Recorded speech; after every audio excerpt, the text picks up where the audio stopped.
Hello everyone, this is Naseem sir. स्वागत है आप सभी का मेरे YouTube channel easy way to math, जिसमें हमने मैथ्स को पढ़ने की शुरुआत की थी। इसके पिछले जो वीडियो आए उनमें मैंने नंबर सिस्टम के बारे में आपको बताया था। नंबर सिस्टम में जो लास्ट वीडियो था उसमें मैंने आपको इवन, ओड, प्राइम और कंपोजिट के बारे में बताया था। अब प्राइम और कंपोजिट आ गए, उसके बाद एक पॉइंट और आता है। यहीं पर तो मेरे नंबर पे रुके रहना नहीं है, तो इसमें जब आगे चलेंगे तो हमें इसके बारे में अगर कैलकुलेशन अगर करना है, कुछ कैलकुलेशन जैसे एडिशन, सब्ट्रैक्शन, मल्टीप्लिकेशन और डिवीजन, ये तो जनरली तो आपको आते ही हैं। उनके कुछ शॉर्ट ट्रिक्स है, मैं आपको अलग से वीडियो में दिखाऊंगा, अलग से एक्सप्लेन करूंगा, क्योंकि हमें नंबर सिस्टम का जो पॉइंट है, ये जो यूनिट है, ये भी थोड़ा टाइम पर कंप्लीट करना जरूरी है, तो ये भी कंप्लीट कर रहा हूं। इसके लिए प्राइम और कंपोजिट, उसको मल्टीपल और फैक्टर्स हमें समझना है। क्यों? क्योंकि कैलकुलेशन में जो भी आप रेशनल नंबर का एडिशन, सब्ट्रैक्शन करेंगे, किसी टाइप का जो कैलकुलेशन होगा, उसमें एचसीएफ और एलसीएम की सबसे ज्यादा जरूरत पड़ती है। और एचसीएफ और एलसीएम समझने के लिए हमें उसके मल्टीपल्स और फैक्टर्स के बारे में समझना पड़ेगा। तो मल्टीपल्स और फैक्टर्स समझने के लिए एक बार थोड़ा सा मैं पिछले वीडियो के कुछ पॉइंट्स पे दोबारा आपको प्राइम नंबर और कंपोजिट नंबर के कुछ फैक्ट्स आपको बता देता हूं। क्लियर? एक तो मैंने बताया था आपको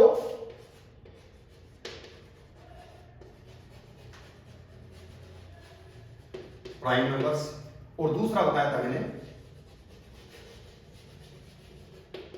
कंपोजिट नंबर्स। अब वैसे इसके बारे में मैं दोबारा पूरा एक्सप्लेन नहीं करूंगा, कुछ नंबर्स के बारे में कुछ बेसिक फंडामेंटल चीजें बताऊंगा।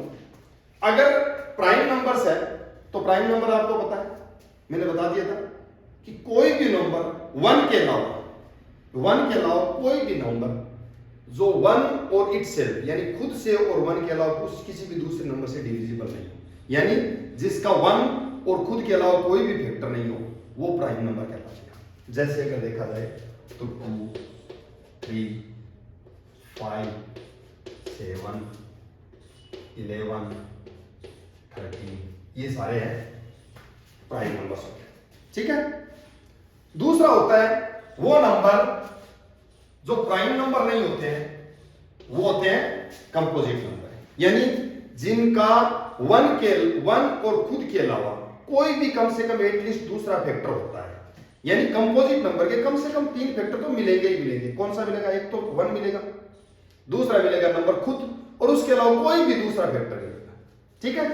तो वो हो गया आपका, इसमें हम देख सकते हैं 4, 6, 8, 9, 10 और 9। ठीक है? अब इसको आप समझे तो आप समझ सकते हैं कि इसमें 2 है तो 2 का फैक्टर कौन है? या तो 1 है या 2 है, उसके अलावा कोई दूसरा फैक्टर नहीं। 3 है तो 3 का फैक्टर 1 है और 3 है, इसके अलावा कोई दूसरा फैक्टर नहीं। 5 है, 5 का फैक्टर 1 और 5 खुद है, इसके अलावा कोई दूसरा फैक्टर नहीं है, इन दो के अलावा किसी दूसरी डिविजिबल नहीं। तो इसलिए ये तो हो गए प्राइम नंबर। अब हम इस पॉइंट पे चलते हैं।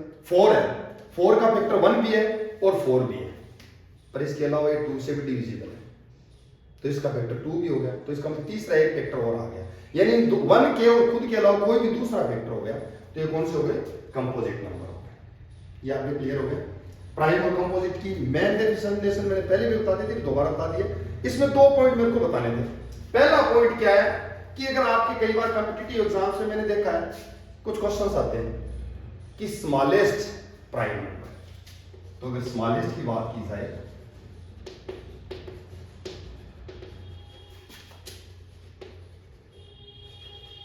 कौन सा है? ठीक है? स्मॉलेस्ट प्राइम नंबर कौन सा हो गया? 2। ठीक है? स्मॉलेस्ट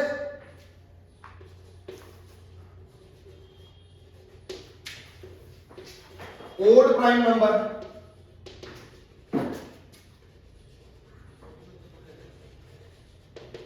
वो हो गया। अगर स्मॉलेस्ट प्राइम नंबर की बात की जाए तो वो है 2, और स्मॉलेस्ट ओड प्राइम नंबर की बात की जाए तो ये 3। ठीक है?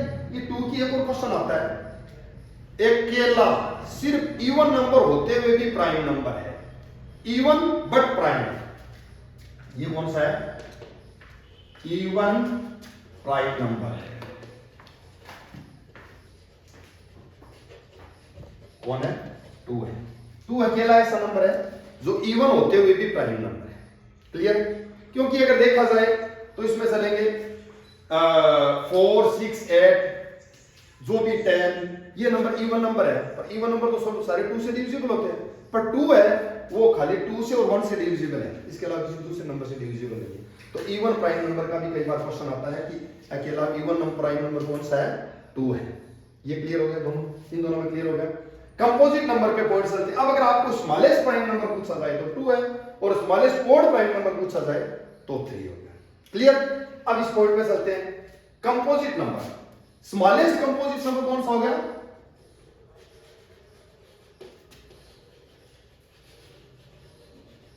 स्मॉलेस्ट प्राइम कंपोजिट नंबर कौन सा हो गया?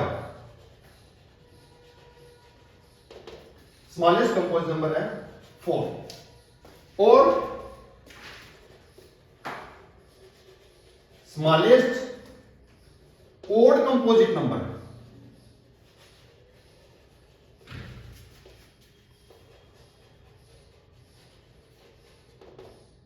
9। ये देखो, ये ओड है, इवन है, 4 है, स्मॉलेस्ट ये कंपोजिट नंबर है 4 हो गया, और स्मॉलेस्ट ओड कंपोजिट नंबर की बात की जाए तो पहला नंबर 9 आता है। इससे पहले वाले सारे कौन से? इवन है। एक चीज और दिमाग में रख लेना, अगर आप स्मॉलेस्ट प्राइम नंबर की बात की जाए या स्मॉलेस्ट कंपोजिट नंबर की बात की जाए, ये दोनों ही इवन है। स्मॉलेस्ट प्राइम नंबर भी 2 है और स्मॉलेस्ट कंपोजिट नंबर 4 है, तो ये दोनों ही क्या है? इवन नंबर है। ये भी आपके क्लियर हो गया? ठीक है। अब इसमें एक पॉइंट और बता देता हूं मैं आपको चलते चलते 1 के बारे में। हालांकि मैंने इसमें पिछली वीडियो में बताया था, फिर भी आपको रिमाइंड करना जरूरी है, ये बेसिक बातें हैं, इससे रिलेटेड क्वेश्चन आ जाते हैं, कई बार रह जाते हैं यार ये एक्चुअल में था क्या, 1 होता क्या है, 1 किस में आता है? तो 1 क्या है? ना ही तो प्राइम नंबर है,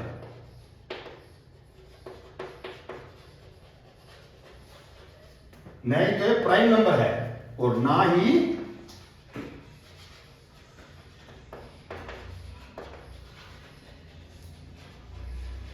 कंपोजिट नंबर है। ये दोनों में इंक्लूड नहीं किया जाता है, ध्यान रखना। 1 है, ना ही तो प्राइम में इंक्लूड किया जाता है, ना ही कंपोजिट में इंक्लूड किया जाता है। याद देख लीजिए, अगर किसी को स्क्रीनशॉट लेना है स्क्रीनशॉट लीजिए। इसमें अगर कोई भी डाउट्स हो तो मेरे को क्वेरी कीजिए, क्वेश्चन कीजिए, मैं इसके बारे में अलग से वीडियो में आपको एक्सप्लेन करूंगा, या कोशिश करेंगे, कोई हो सकता है कुछ मिस हो जाए तो नेक्स्ट वीडियो में इसको एक्सप्लेन करने की कोशिश करेंगे। ये आगे मेन में, अब इसी में ये ध्यान रखना है, प्राइम नंबर और कंपोजिट नंबर, इन दोनों का एडिशन सब्ट्रैक्शन तो कोई नियम नहीं है, कोई स्पेसिफाई नियम नहीं है। ओड इवन का होता है, ओड इवन की मैं बीच में चलते चलते कुछ 2-3 बातें बता देता हूं। कई बार क्वेश्चन आ जाता है कि बड़ा नंबर लिख दिया जाता है, तो वो भी मैं बात बता के जाऊंगा। Composite number, prime number, composite number आपके क्लियर हो गए? ठीक है। अब ओड और इवन वाला पॉइंट में बात बताऊंगा। ये देखो 3, 5, 7, ये एकमात्र एक 3 नंबर्स का पेयर है जो 3 कंसेक्यूटिव लगातार क्या है, तो 3 कंसेक्यूटिव ओड नंबर है जो प्राइम नंबर है, बाकी आगे आपको नहीं मिलेंगे। अगर इसमें कहीं पर भी मिलेगा, जैसे 11, 13 है, तो 15 क्या हो जाएगा? कंपोजिट आ जाएगा। ठीक है। 17 और 19 है, प्राइम नंबर है, पर 17 और 19 के बाद नेक्स्ट नंबर चाहे प्राइम हो चाहे कंपोजिट हो, ना सॉरी इवन हो चाहे ओड हो, वो क्या मिलेगा आपको? कंपोजिट ही मिलेगा। तो ये ध्यान रखना, अकेला एक ट्रायो 3 नंबर का एक पेयर है जो क्या मिलते हैं? ये प्राइम नंबर। क्लियर? एक ये भी आप ध्यान रख सकते हैं, 2 लगातार, आप अगर काउंटिंग में देखेंगे तो कहीं पर भी आपको 2 लगातार प्राइम नंबर कहीं नहीं मिलेंगे, सिर्फ इस एक पेयर के अलावा। क्यों नहीं मिलेंगे? इसके पीछे भी आप दिमाग लगा सकते हैं कि कोई भी 2 लगातार नंबर होंगे, कंटिन्यू नंबर होंगे, उनमें एक प्राइम होगा, एक ओड होगा, सॉरी एक इवन होगा और एक ओड होगा। ठीक है। इवन नंबर क्या होते हैं आपको पता है? इवन नंबर कंपोजिट होते हैं, सिर्फ 2 के अलावा जितने भी इवन नंबर होते हैं वो कंपोजिट नंबर होते हैं। पर अगर लगातार, अगर कंसेक्यूटिव लगातार नंबर है तो उनमें एक ओड आता है, एक प्राइम आता है, फिर ओड आता है, फिर इवन आता है, ओड आता है, इवन आता है, ओड आता है। जब इवन आते ही क्या हो जाएगा, कंपोजिट आ जाएगा। पर एकमात्र ये सिर्फ सिंगल ये पेयर है दो नंबर का, दो जो नंबर्स है 2 और 3 जो कंसेक्यूटिव लगातार होते हुए दोनों प्राइम नंबर है। ये भी पूछा जा सकता है कि क्वेश्चन में आ जाए कि कौन से दो नंबर है जो लगातार कंटिन्यूअस प्राइम नंबर्स है, कंटिन्यू नंबर है, कंसेक्यूटिव नंबर्स है। ठीक है, ये आपके क्लियर हो गया, ये पॉइंट भी क्लियर हो गया, ये 3 नंबर का पेयर क्लियर हो गया। इसके अलावा मैंने बताया था आपको ये क्या नाम है, को प्राइम नंबर के बारे में। को प्राइम नंबर दोबारा मेरे को बताने की मेरे हिसाब से जरूरत नहीं है। को प्राइम नंबर कौन से होते हैं, कोई भी नंबर को प्राइम नंबर,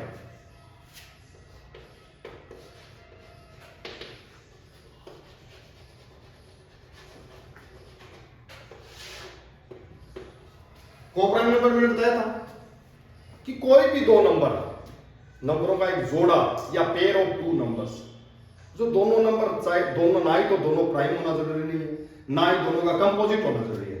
चाहे दोनों में एक प्राइम हो, एक कंपोजिट हो, या दोनों प्राइम हो या दोनों कंपोजिट हो, पर दोनों में कोई भी कॉमन फैक्टर नहीं होता है। जैसे हम देखते हैं 6 और 7, ठीक है, 9 और 10, फिर आगे आपका 9 एंड 16। एक एग्जांपल आ गया, एक एग्जांपल आ गया, इसमें दोनों आ गए, ठीक है। और अब ये देखो इसमें क्या है, ये क्या है, 6 एक कंपोजिट नंबर है पर 7 प्राइम नंबर है, पर इन दोनों में कोई भी कॉमन फैक्टर नहीं है। ठीक है, 9 कंपोजिट है, 10 भी कंपोजिट है, दोनों कंपोजिट है, पर दोनों में कोई भी कॉमन फैक्टर नहीं है, इसलिए ये भी क्या हो गया, 4 प्राइम हो गया।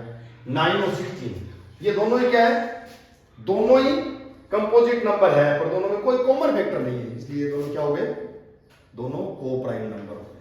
को प्राइम नंबर की एक प्रॉपर्टी होती है, को प्राइम नंबर का HCF क्या होता है।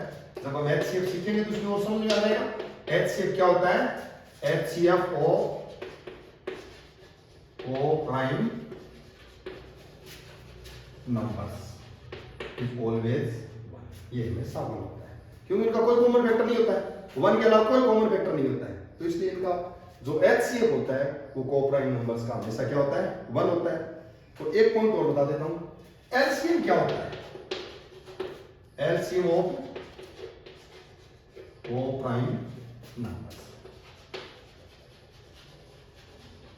आप बिना कैलकुलेट किए अगर आपका दिमाग में आ गया कि ये को प्राइम नंबर है तो उनका HCF डायरेक्ट बता सकते हो 1 है, और उनका LCM होगा वो क्या होगा, प्रोडक्ट ऑफ 2 नंबर्स। क्या हो जाएगा, प्रोडक्ट ऑफ 2 नंबर्स, यानी उन दोनों नंबर का जो प्रोडक्ट होगा।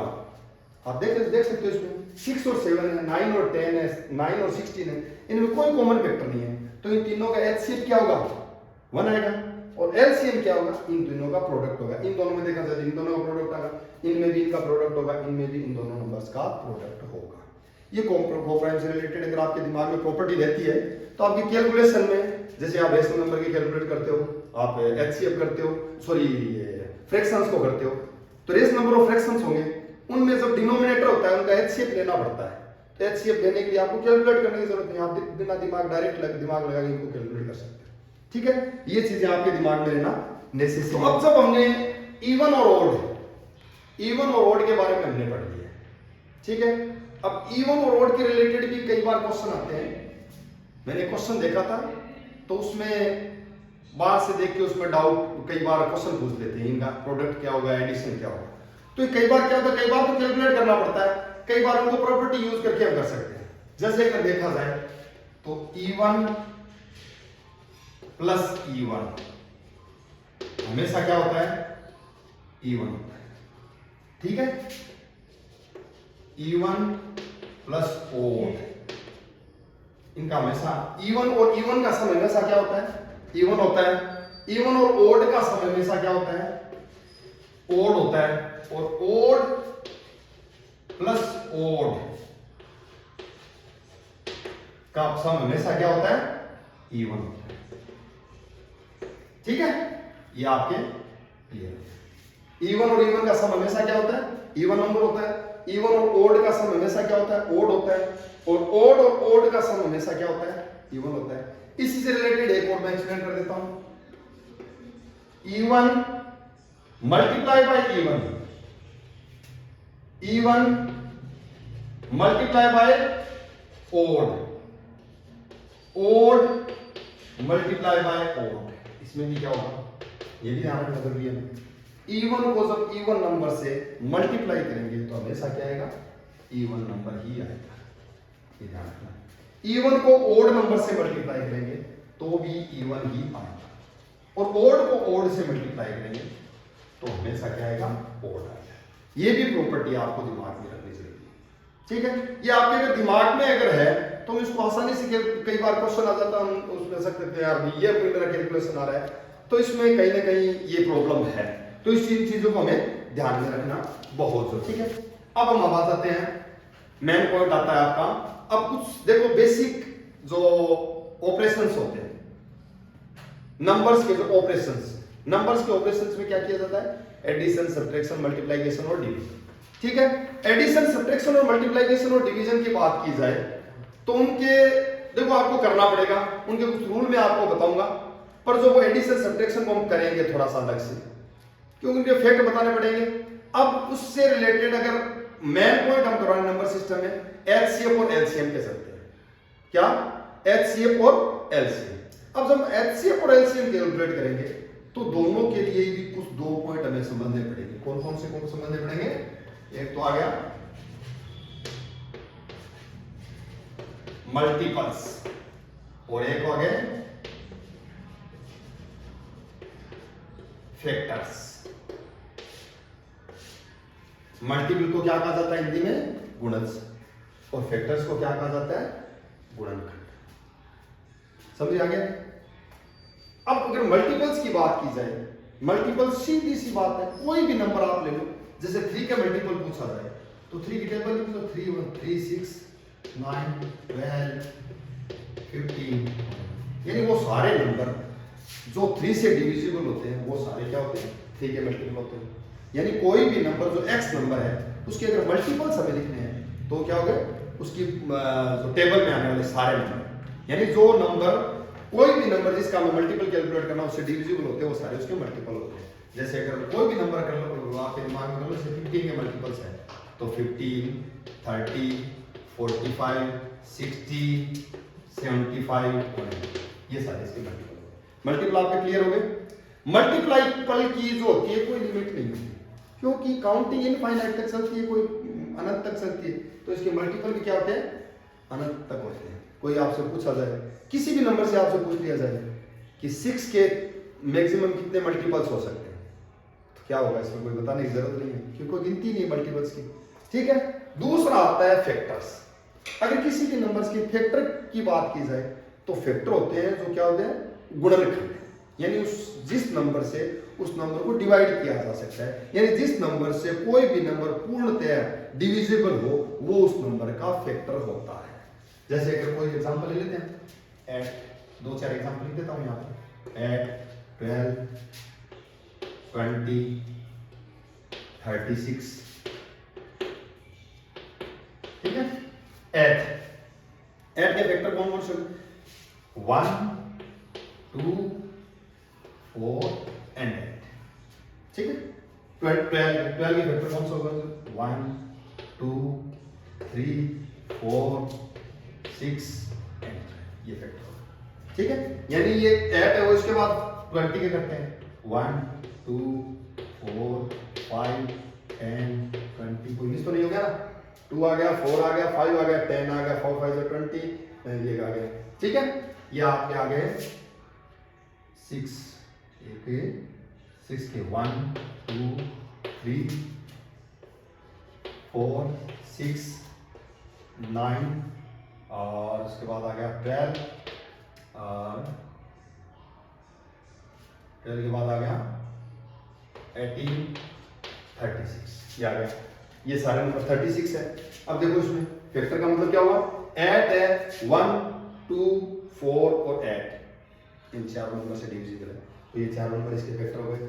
12 है, 1 2 3 4 6 और 12, इन सब की टेबल में आता है 12 आता है, ठीक है, ये सारे इसके फैक्टर हो गए। अब हम चलते हैं 1 2 4 5 10 20, ये भी इसके फैक्टर हो गए। ये आ गए 1 2 3 4 6 9 12 18 36, इन सारे नंबर से डिविजिबल है 12 36, इसलिए 30, ये सारे नंबर क्या हो गए, इसके फैक्टर हो गए। क्लियर है ये आप? अब इसमें एक पॉइंट आपको ध्यान में रखना जरूरी है कि कोई भी नंबर का फैक्टर निकालेंगे तो उसके फैक्टर में आपको हर जगह क्या मिलेगा, 1 मिलेगा। 1 तो हर नंबर के फैक्टर में मिलेगा, क्योंकि 1 तो फैक्टर होता ही है। इसमें तो क्लियर ही कहा हुआ है कि प्राइम नंबर का भी फैक्टर होता है 1, तो कंपोजिट नंबर का तो फैक्टर होना ही है। ठीक है, तो प्राइम नंबर या कंपोजिट नंबर, ठीक है, ये इसके फैक्टर हो गए। अब अगर देखते हैं एक एग्जांपल ले लेते हैं प्राइम नंबर का, 7 का फैक्टर, तो 7 के फैक्टर कौन हो गए, 1 और 7। दूसरा लिख देते हैं 11, 11 के फैक्टर कौन से हो गए, 1 और 11। ठीक है, ये तो आ गए आपके। अब 2 है, 2 के फैक्टर क्या हो गए, 1 और 2। 3 के फैक्टर क्या हो गए, 1 एंड 3, ये सारे इसके फैक्टर हो गए। तो इसका मतलब ये चीज तो आपके क्लियर हो गया कि ये तो सारे प्राइम नंबर है। प्राइम नंबर के फैक्टर मैक्सिमम फैक्टर कितने होते हैं, 2, और कंपोजिट नंबर के ज्यादा फैक्टर मिलते हैं। ये आपके फैक्टर क्लियर हो गया। फैक्टर में आपको ये चीज देखनी जरूरी है, जितने भी नंबर उनके फैक्टर में 1 तो आपको डेफिनेटली मिलेगा। ठीक है, उसके अलावा एक पॉइंट और मिलता है कि जो नंबर खुद भी उसके फैक्टर में मिलेगा। इसमें 8 है, देखो इसमें 20 आ रहा है, इसमें 1 12 आ रहा है, इसमें 36 आ रहा है, इसमें ये आता है 7 आ रहा है, इसमें 2 आ रहा है, इसमें 11 आ रहा है, इसमें 13 आ रहा है। तो इसका मतलब किसी भी नंबर के अगर फैक्टर की बात निकाले जाए तो उस नंबर का स्मॉलेस्ट, किसी भी नंबर का स्मॉलेस्ट फैक्टर अगर आपसे सीधा पूछ दिया जाए तो स्मॉलेस्ट फैक्टर होगा 1, और लार्जेस्ट फैक्टर पूछ आता है तो नंबर खुद हो जाएगा। बाकी इस नंबर्स के बीच में मिलेंगे, प्राइम नंबर के बीच में मिलेंगे नहीं, इनके फैक्टर के बीच में मिल जाएंगे। ये भी आपके क्लियर हो गया। हाँ, एक चीज मैं बीच में बता देता हूं कि आपने कुछ फैक्टर लिख लिए, ठीक है, आपका मिड वैल्यू निकाल दो, उसके बाद उन दोनों का जो आपस में प्रोडक्ट होता है ना उस नंबर के इक्वल होता है। ये भी ध्यान रखना। देखो लास्ट वाले दोनों नंबर है, इन दोनों का जो प्रोडक्ट है 8 के इक्वल है, इन दोनों का नंबर का जो प्रोडक्ट है वो इसके इक्वल है। ठीक है, 1 और 12 का प्रोडक्ट है 12 के इक्वल है, 2 और 6 का प्रोडक्ट है 12 के इक्वल है, 3 और 4 का एक प्रोडक्ट है वो 12 के इक्वल है। ऐसे इसमें देखो 1 और 20 का प्रोडक्ट 20, 2 और 10 का प्रोडक्ट 20, 4 और 5 का प्रोडक्ट 20 आ रहा है।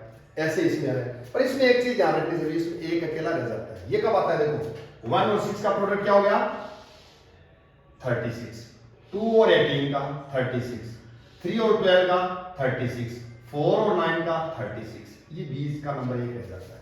ये कब रहता है, जब कोई भी परफेक्ट स्क्वायर नंबर होता है उसका जब फैक्टर निकाले जाते हैं तो एक सेंटर में एक नंबर रहता है, उसको खुद से मल्टीप्लाई करेंगे उसके अंदर एक पता जाता है। ये भी एक ध्यान रखने वाली बात है। आपने शुरुआत में कैलकुलेट कर ली तो बाद में आप डिवाइड करके भी कैलकुलेट कर सकते हैं। ये आपके आगे सिर्फ फैक्टर क्लियर हो गया। फैक्टर क्लियर हो गए। फैक्टर क्लियर होने के बाद जब हम इस पे आगे चलेंगे, इसके एचसीएफ और एलसीएम निकालने के लिए पहले सबसे पहले ये समझना जरूरी है। ठीक है, अब इसी में भी इसमें मैं बहुत बात बता देता हूं आपको, क्योंकि बाद में दोबारा बताना पड़ेगा। एलसीएम कैलकुलेट करने के भी 2-3 मेथड होते हैं, एलसीएम के भी होते हैं। क्लियर? ठीक है, तो एलसीएम अगर देखा जाए तो एलसीएम का मतलब क्या होता है, एलसीएम क्या होता है, एलसीएम की फुल फॉर्म क्या होती है, लोवेस्ट कॉमन मल्टीपल। ठीक है, लोवेस्ट कॉमन मल्टीपल, इसको कहते हैं हिंदी में कहते हैं लघुत्तम समापवर्ग। इसको हिंदी में क्या कहते हैं, लघुत्तम समापवर्ग। अगर आप हिंदी में ना ही समझे तो ठीक रहेगा, इसका एलसीएम याद रखते हैं ज्यादा बेटर। लघुत्तम समापवर्ग तो ज्यादा कॉम्प्लिकेटेड वर्ड लगता है, तो एलसीएम हो गया। अब अगर एक ये तरीका होता है, आपके सामने मल्टीपल्स दिए हुए हैं और मल्टीपल्स से आपको एलसीएम कैलकुलेट करना है, तो इसमें आपने देख लो सबसे छोटे वाला कौन सा कॉमन नंबर आ रहा है, इसमें ये रहा। अगर 3 और 15 का अगर एलसीएम निकालें, 3 और 15 का एलसीएम, तो ये डायरेक्ट यहां से मैं बता देता हूं। इन दोनों का क्या होगा, इन दोनों में कॉमन कौन सा आ रहा है मल्टीपल में, ये आ रहा है 15।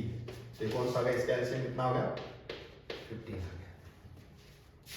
ठीक है, ये कॉमन फैक्टर मेथड कहते हैं। इसको क्या कहते हैं, कॉमन फैक्टर मेथड कहते हैं, नहीं कॉमन मल्टीपल। अब एक आता है factor.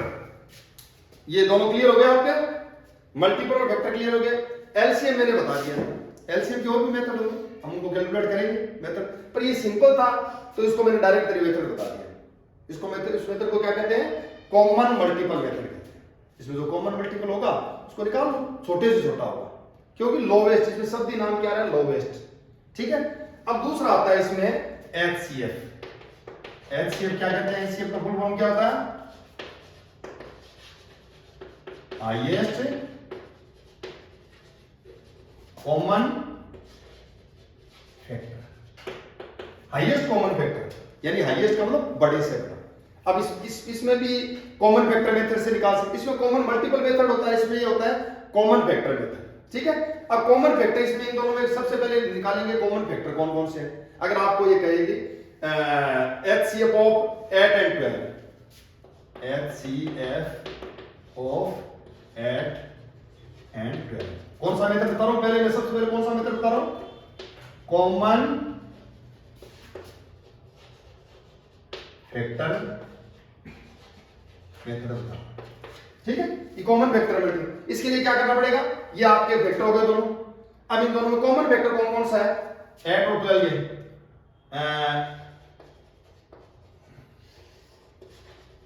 Common factors of 8 and 12, इनके कॉमन फैक्टर कौन कौन से, एक तो 1 आ गया दोनों में, एक आ गया आपका 2 भी आ गया, एक आ गया आपका 4, कितने आ गए, 3 कॉमन फैक्टर है।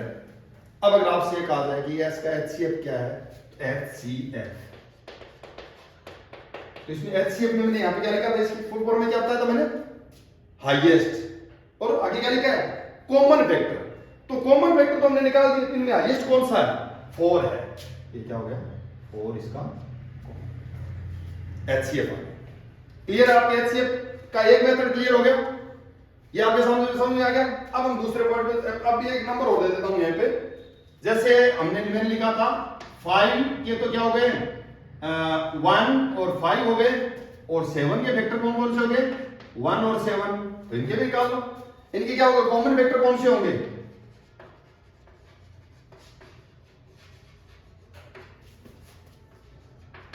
1 है सिर्फ, क्या हो गया 1, उसके अलावा कोई दूसरा है नहीं, तो इन दोनों का HCF क्या हो गया, HCF of 5 and 7 equal to 1। ये आपको क्लियर हो गया, तो इसका मतलब इसमें 2 पॉइंट आपके क्लियर हो गए। पहला क्या हो गया, मल्टीपल्स आपके समझ आ गया, दूसरा फैक्टर क्लियर हो गया। ठीक है, इसमें मैंने मल्टीपल्स में कुछ फैक्ट्स बताऊंगा, ये मैंने बीच में ये बता दिया कि LCM और HCF दोनों बता दिए। LCM और HCF अभी कंप्लीट नहीं हुआ, LCM के भी 2-3 मेथड होते हैं, HCF के भी 2-3 मेथड होते हैं। ठीक है, पर वो कैलकुलेट करने से पहले ये डायरेक्ट मेथड बताया था मैंने कि एक तो कॉमन मल्टीपल मेथड का तरीका होता है, तो उससे LCM कैलकुलेट कर सकते हैं, और कॉमन फैक्टर का मेथड होता है जिससे हम HCF कैलकुलेट कर सकते हैं। ये दोनों मैंने बता दिए, क्लियर है। अब इसमें ये भी बता दिया मैंने कि कोई भी प्राइम नंबर का जो HCF होता है वो क्या होता है, वो 1 होता है। ये मैंने पहले बता दिया, इसमें हमने कैलकुलेट भी कर। ठीक है, अब इसके मेथड पे क्लियर करेंगे। पहले इससे पहले मैं 2 पॉइंट बता देता हूं कि मल्टीपल्स की बात की जाए तो मल्टीपल्स कोई भी नंबर है उसके मल्टीपल्स की कोई लिमिट नहीं होती है, अनंत होते हैं, मैंने बता दिया। ठीक है, HCF फैक्टर की बात की जाए तो फैक्टर लिमिटेड होते हैं। कोई भी नंबर है, चाहे प्राइम नंबर है, तो प्राइम नंबर के तो मैक्सिमम 2 ही फैक्टर होते हैं, और कंपोजिट नंबर के फैक्टर संख्या लिमिटेड होती है, पर ज्यादा भी कर सकते हैं, पर अनंत नहीं होते। यानी आप ये नहीं कह सकते कितना भी बड़ा नंबर ले आओ, उनके जो फैक्टर्स की संख्या होगी वो काउंट कर सकते हैं। ठीक है, जैसे इसके फैक्टर 4 है, इसके फैक्टर कितने आगे, 6 आगे, कोई और बड़ा होगा 48 है, उसके फैक्टर और भी ज्यादा है, 50 के थोड़े कम मिलेंगे, 60 के ज्यादा मिलेंगे, 84 के और भी ज्यादा मिलेंगे। तो जितना नंबर बढ़ता रहेगा उसके फैक्टर्स की संख्या ज्यादा बढ़ती रहेगी, पर होगी लिमिटेड, उनको काउंट कर सकते हैं, यानी दैट इज काउंटेबल। उनकी संख्या लिमिटेड होगी, इनकी लिमिटेड नहीं।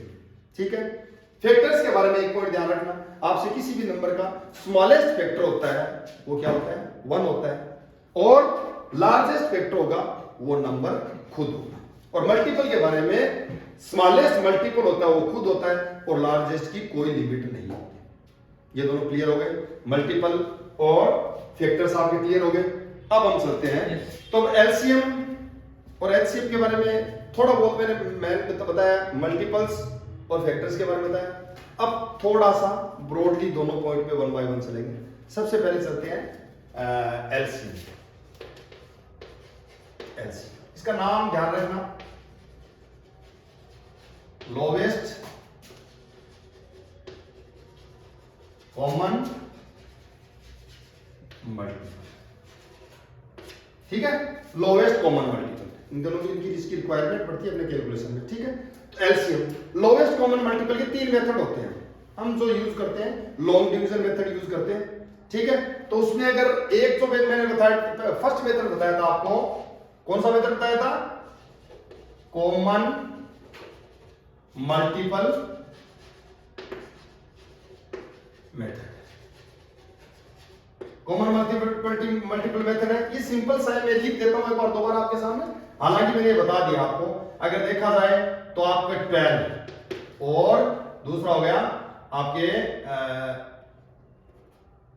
18, ठीक है। 12 के मल्टीपल कौन कौन से हो गए, 12, 24, फिर उसके बाद कौन सा हो गया 36, 48, 60, 72, 84, 96, ठीक है। दूसरा आ गया 18,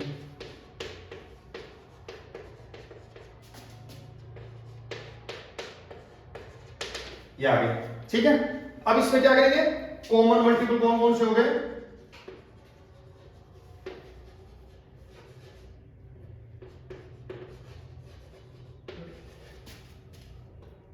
12 एंड 18, कौन कौन से हो गए। सबसे पहला कौन सा आ रहा है, इसमें आ रहा है एक तो 36 कॉमन, ठीक है।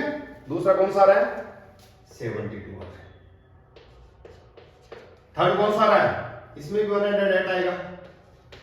तो तीसरा कौन सा आ रहा 108, इसके अलावा आगे आते रहेंगे, ठीक है। ये कॉमन मल्टीपल्स हमने निकाली। अब अगर क्वेश्चन आता है अपना, क्वेश्चन क्या है, ये कॉमन मल्टीपल मेथड से एलसीएम कैलकुलेट करना। तो एलसीएम क्या कह रहा है, लोवेस्ट, यानी कॉमन मल्टीपल में जो लोवेस्ट है, तो एलसीएम क्या होगा आपका, डायरेक्ट, इसमें कुछ बहुत ज्यादा दिमाग लगाने की जरूरत नहीं। लोवेस्ट वाला कौन सा हो गया 36 हो गया, ये हो गया कॉमन मल्टीपल मेथड। उसके बाद दूसरे पॉइंट पे चलते हैं। दूसरा मेथड कौन सा होता है, सेकंड मेथड होता है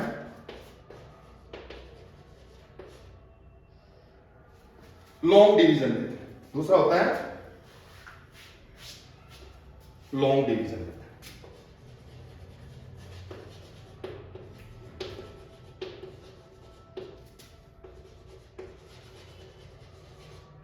लॉन्ग डिवीजन मेथड अब हम निकालते हैं लॉन्ग डिवीजन मेथड से एलसीएम। तो इसके लिए नंबर वही ले लेते हैं 12 एंड 18, ठीक है। तो लॉन्ग डिवीजन में क्या लिखा जाता है, इसको यहां पे आपने ये बना लिया, ये हो गया 12, 18, ठीक है। अब सबसे पहले क्या करेंगे, 1 तो ना ही तो प्राइम है ना ही कंपोजिट नंबर है, तो इनको दोनों प्राइम नंबर से डिवाइड करना शुरू करो। प्राइम नंबर से करना है, ध्यान रखना, कंपोजिट नंबर से नहीं करना है। कंपोजिट नंबर से कर लेते हैं, हो सकता है, पर अगर क्विक दिमाग जिसका चलता है वो कर लेता है, वरना क्या होता है उसमें गलतियां रह जाती है। तो इसलिए सबसे पहले प्राइम नंबर कौन सा आपका 2 से, अगर डिविजिबल है तो पहले 2 से डिवाइड किया, 2, 6 और ये हो गए 9। फिर कौन से नंबर से दोनों डिवाइड हो रहे हैं, या एक भी डिवाइड हो रहा है तो 2 से डिवाइड हो रहा है, 2 से 6 3 सा हो गया, और ये डिवाइड नहीं हो रहा तो इसको ऐसे लिख दिया, क्लियर। थर्ड कौन सा हो गया, अब ये 2 से डिवीजन नहीं हुई, 2 के बाद कौन सा प्राइम नंबर आएगा 3, तो 3 से डिवाइड कर दिया, तो 3 1 जा 3 और 3 3 जा 9, और फिर 3 से डिवाइड करेंगे 3 1 जा, जब ये 1 आ जाए तो यहाँ पे इसको स्टॉप। इनका जो एलसीएम होगा, LCM of 12 and 18 is equal to क्या होगा, 2 multiply by 2 multiply by 3 multiply by 3, क्या होगा 2 2 जा 4, 4 3 जा 9, और 9 3 जा कितने हो गए, नो 2 2 जा 4, 4 3 जा 12, और 12 3 जा कितने हो गए 36। देखो सेम आ रहा है, दो मेथड क्लियर हो गए। ये आपको काफी किया होगा, इसमें प्रैक्टिस करेंगे तो आपके एकदम दिमाग में चलने लग जाएगी। इसके लिए एक आपको एक चीज बहुत ज्यादा समझनी जरूरी है, अगर एलसीएम अगर आपको निकालना है, ठीक है, तो अगर आपको एलसीएम निकालने के लिए आपको डिविजिबिलिटी रूल्स का पता होना चाहिए, कि किसी नंबर को देखते ही पता चल जाए कि वो 2 से डिविजिबल है या 3 से डिविजिबल है। 4 से तो मैं डिवाइड चेक करना ही नहीं है, प्राइम नंबर से देखना है, 2 से 3 से 5 से 7 से कौन सा नंबर इनसे डिविजिबल है। तो इसके डिविजिबिलिटी रूल का हम आगे करेंगे, पहले ये जो पॉइंट चल रहा है उसको कंप्लीट कर लेते हैं, ठीक है। ये आगे 2 कंप्लीट हो गए। अब अगर एक मेथड और होता है इसमें, थर्ड मेथड कौन सा होता है? Prime factorisation. कौन सा होता है?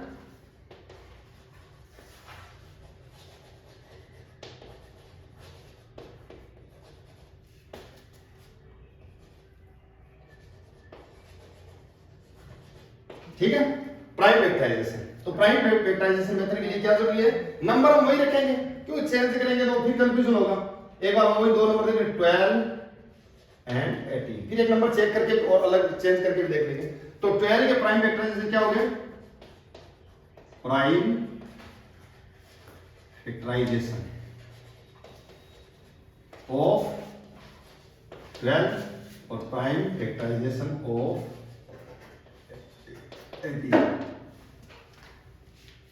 12 का प्राइम फैक्टराइजेशन क्या होगा? 2 मल्टीप्लाई बाई 2 मल्टीप्लाई बाई 3 हो गया। और 18 का क्या हो गया? 2 मल्टीप्लाई बाई 3 मल्टीप्लाई बाई 3। ठीक है, अब इसमें देखो, इसमें 2 2 बार आ रहा है और इसमें 2 कितनी बार आ रहा है? 1 टाइम आ रहा है, ज्यादा बार है वो कलेक्ट करना है। तो इसका एलसीएम क्या हो गया?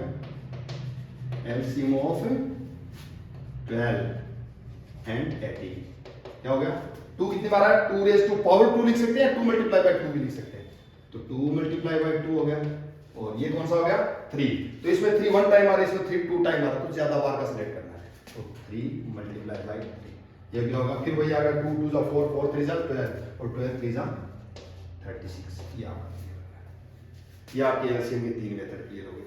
मैक्सिमम ये यूज किया जाता है। इसमें कई बार क्या करते हैं बच्चों को, जब इनका प्राइम फैक्टराइजेशन निकालते हैं ना, मैं आपको एक यहाँ पे नंबर लिख रहा हूँ, जैसे हमें 12 का प्राइम फैक्टराइजेशन निकालना है, ठीक है? तो 12 को 2 से डिवाइड किया तो कितना हो गया? 6।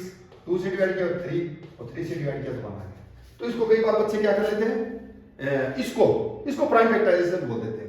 ये क्या होता है? एलसीएम होता है, जब 2 या 2 से ज्यादा नंबर को एक साथ कैलकुलेट किया जाता है, उनका प्राइम फैक्टराइजेशन करके उनको मल्टीप्लाई करके कैलकुलेट किया जाता है, वो तो होता है एलसीएम।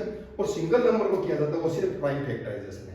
ये 12 का प्राइम फैक्टराइजेशन है, और ये 12 और 18 का एलसीएम कैलकुलेट किया गया। कौन से मेथड से कैलकुलेट किया गया? लॉन्ग डिवीजन मेथड से। इसको लॉन्ग डिवीजन मेथड कहा जाता है, इसको प्राइम फैक्टराइजेशन मेथड कहा जाता है। इसका प्राइम फैक्टराइजेशन मेथड के लिए मैं एक क्वेश्चन आपको और बता देता हूं। कोई भी एक नंबर एग्जांपल ले लेते हैं, उसको जैसे अगर आपके कंफ्यूजन नहीं रहे, ठीक है? तो तीनों 3 मेथड बता दिए। पहला मेथड था कॉमन मल्टीपल मेथड, ज्यादा इसको यूज नहीं किया जाता। इस मेथड को जब यूज करते हैं तो टाइम बहुत यूजुअली लेता है, ठीक है? एक मेथड होता है prime factorisation method. Prime factorisation method से भी कर सकते हैं। ज्यादा अगर फास्ट कैलकुलेट करना है, जिस बच्चे के दिमाग में, जिस कैंडिडेट के दिमाग में अपने डिविजिबिलिटी रूल और फास्ट कैलकुलेशन रहता है, वो इसको आसानी से कैलकुलेट कर सकता है, ठीक है? अब मैंने बताया था, अभी लास्ट वाला बताया था प्राइम फैक्टराइजेशन मेथड वाला। तो प्राइम फैक्टराइजेशन मेथड का एक एग्जांपल और कैलकुलेट कर लेते हैं। एलसीएम ऑफ आपका आ गया 30, 48 and 60 using prime factorisation method.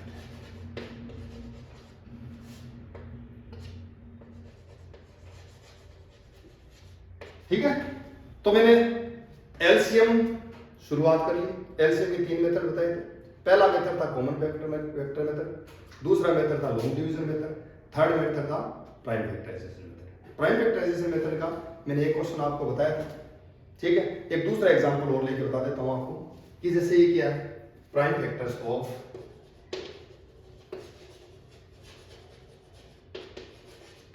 30, तीनों के प्राइम फैक्टर निकालने पड़ेंगे, 48 और 60,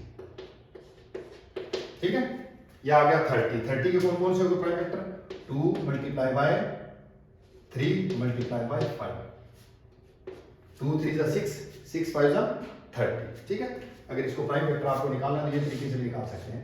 एक मैं एग्जांपल यहाँ पे लिखे, 48 का 2 से डिवाइड किया 24, फिर 2 से डिवाइड किया 12, फिर 2 से डिवाइड किया 6, फिर 2 से डिवाइड किया 3 और 3 से डिवाइड किया 1। तो ये आपका आ गया।